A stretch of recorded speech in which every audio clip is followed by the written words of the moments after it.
Hey everybody, let me try to get a better picture. So this is going to be quick because it's me and Kai here and he is asleep, but we don't know how much longer he will stay asleep.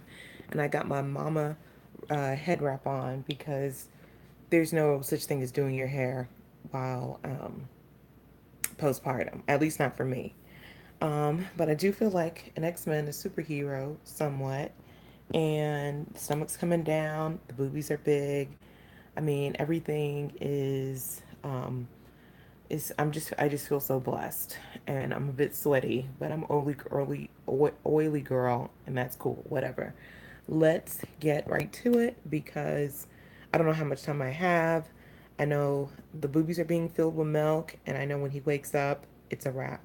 So Kai Tobenna Ezudo Ananti was born Friday, May 25th, 2018, 12:40 p.m., weighing 6 pounds, 2 ounces, in Fort Worth, Harris, Fort Worth, or not Harris, Fort Worth, Harris, downtown Fort Worth, Texas Health Hospital, something like that.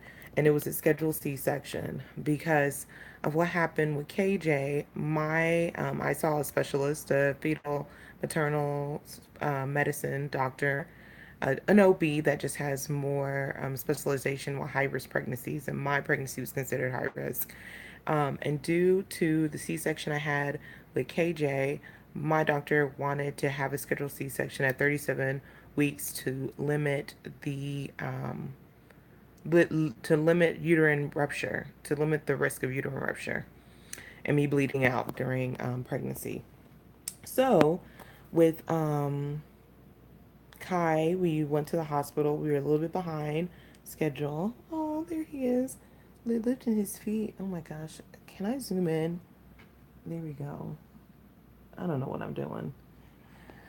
But it's cute when he like raises his leg while he's sleeping. I mean, it's the strangest thing, but it's so cute. Anyway, back to the story. So we went to the hospital at yeah, we left like around 6 something. Got there early and we were scheduled I was scheduled to have my C-section at 10, but I guess they delivered a whole bunch of babies in that early morning, and so I was pushed back. And I'm so crazy. I would rather go through labor than have an epidural because I don't like the thought of a big needle in my spine. But when I did have the epidural after they're, prepping me, it felt like a bee bite. It didn't really feel like it wasn't painful at all. So after that, Kachi was being prepped, and then they brought him in the operating room, and really they started the operation before he even got in the room because he said that he saw some blood or some back blood or something, and he was just like, nah. That's when he decided to like just focus on me, and for people who haven't been through a C-section, you can still you are numb.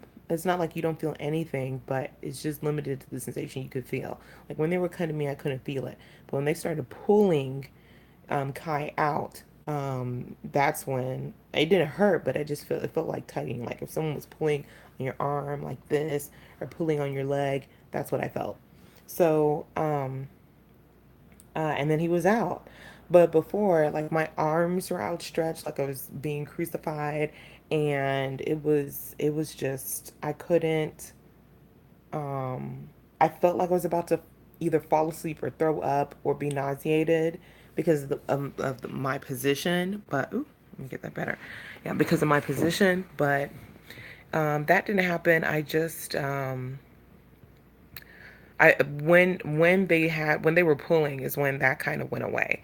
So um, they did a gentle C-section, meaning that they could do like the initial assessments, like the APGAR test on my chest. I was laying like straight back. They put him on my chest. He was crying. He was moving around. It was wonderful.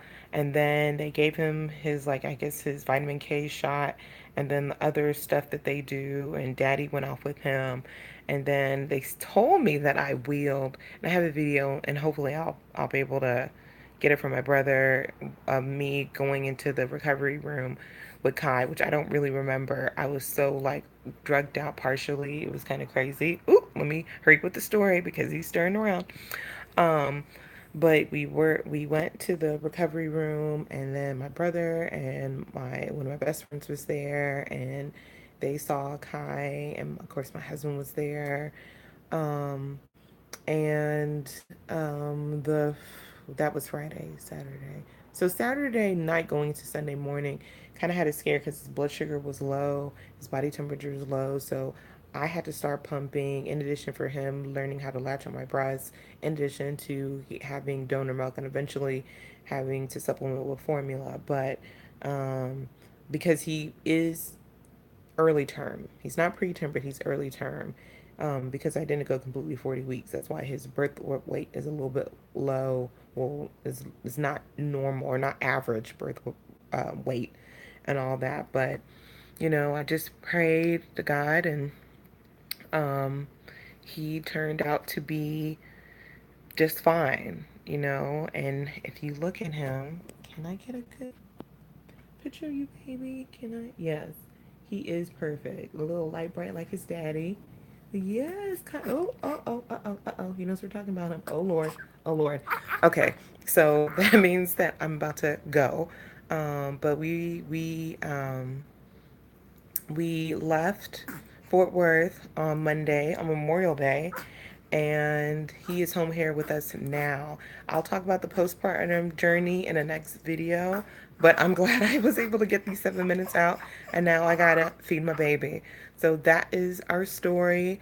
Oh, and Gus World Chicken is the best chicken in Fort Worth. I mean, it's the best chicken place I've been to in a long time. So I'm gonna go back or Uber back or have somebody get me a bucket of Gus's chicken because that was my first meal that I could have like 8 hours afterwards. And that was the best chicken, that Gus chicken. Okay, Kai. Okay, Kai. Oh, oh, you hear him? Oh. Uh, Next time I'll have a tripod set up so that I can hold him because he'll act better when I hold him. But anywho, that is my story, and I gotta tend to my baby. I'll see y'all next week. Oh yes, he is. Let me try to put him down.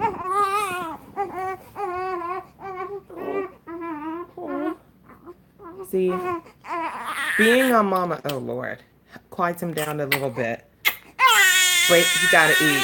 So I'll see y'all later. Bye.